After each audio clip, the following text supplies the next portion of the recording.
So is it true? Is it really true? Are Americans dumb?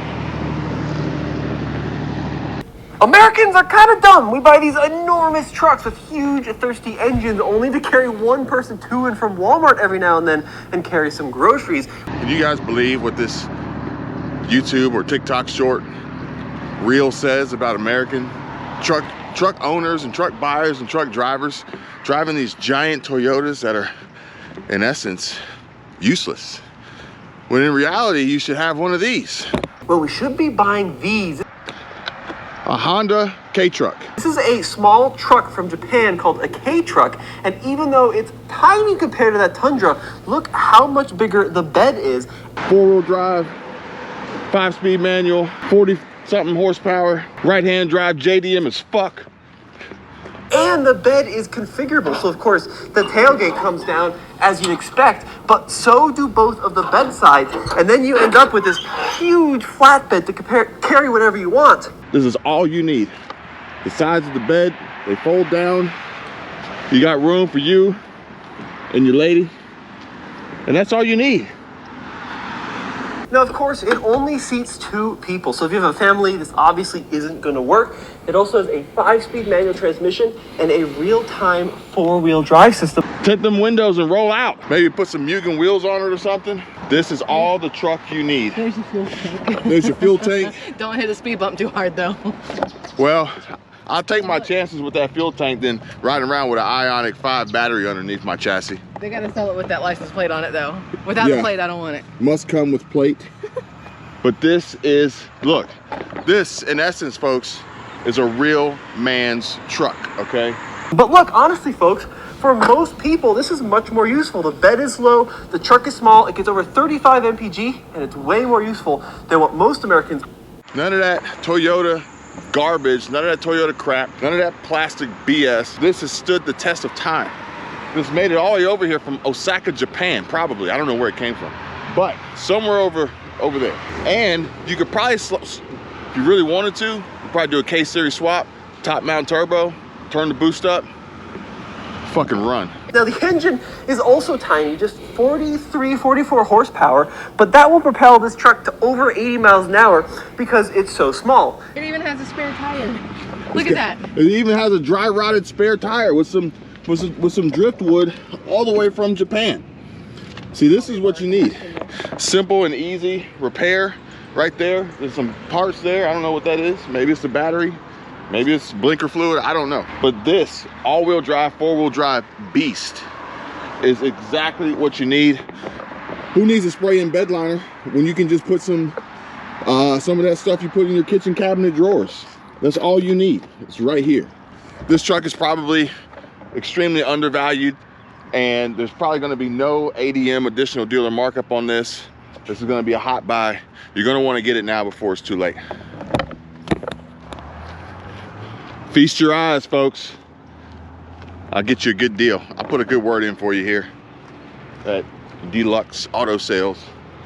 Tell them Kevin sent you. Now, that's a good Toyota right there. They don't make them like that anymore. They don't make them like they used to. You know what we need to see?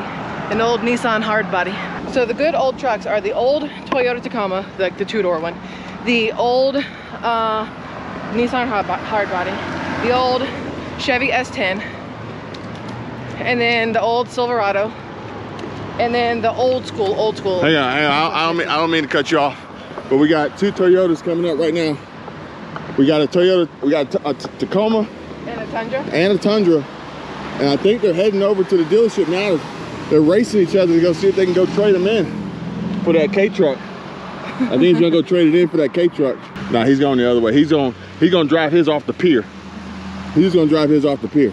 The other guy, he's gonna trade his for a K-Truck. Well, if you're gonna talk about those, how do you feel about Nissan, what's the one you had, the Titan?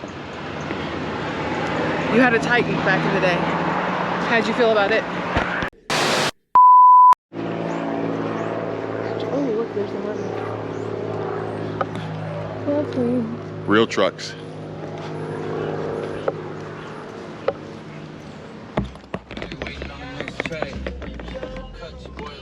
All right, guys. I don't want this video to only be me messing with you about your Toyotas and your, yeah guys, I don't want this just to be a truck bashing video. I do want to share with you some of the recent news and some of the headlines that did catch my attention.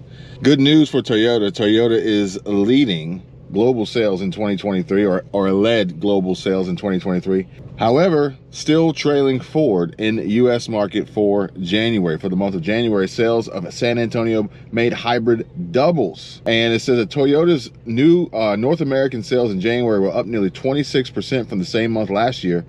And this was helped in part by San Antonio built hybrid Tundra pickup trucks, whose sales more than doubled year over year. So the Tundra's not a bad truck. People are, I mean, it can't be that bad if that many people are buying these Tundras, right? If you've ever had, if you own a Tundra and you like your Tundra, let me know.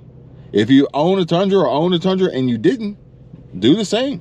I don't know a lot about the Tundras, but I believe like there was two different V8s at one point many years ago, and one of them was the better one than the other. But also as far as fuel efficiency and fuel economy, it was, you know, it left a lot to be desired from what I read. But you can't believe everything you read on the internet, right?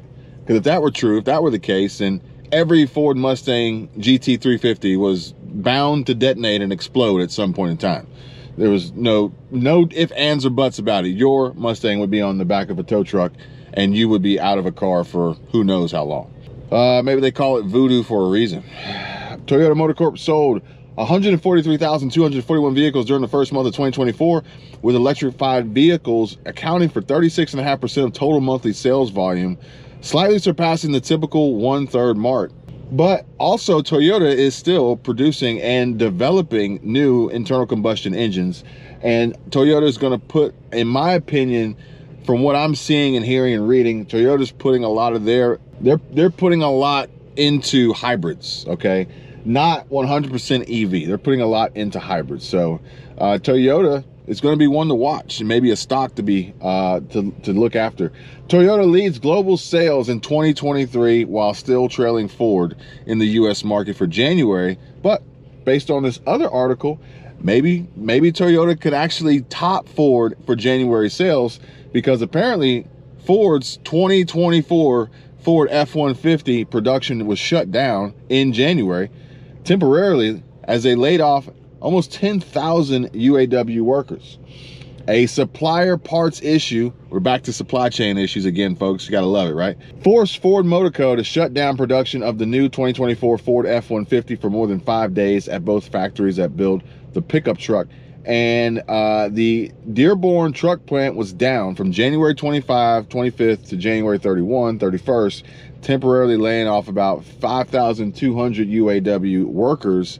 And the Kansas City assembly plant in Claycomo, Missouri, was down from January 25th through February 1st, affecting about 4,500 workers. And I quote, "Production has resumed after being paused temporarily because of a supplier parts concern. We are vigilant about ensuring that the vehicles our customers receive are built with the quality they expect, and we're taking appropriate actions to deliver on that commitment." So that's crazy, folks. If it's not one thing, it's another. But hey, this is life. This is business. This is, you know, we would love a perfect world where our cars weren't problematic, and even to the standpoint of manufacturing and building them, they weren't as problematic either. But you got a lot of moving parts here. You got a lot of pieces.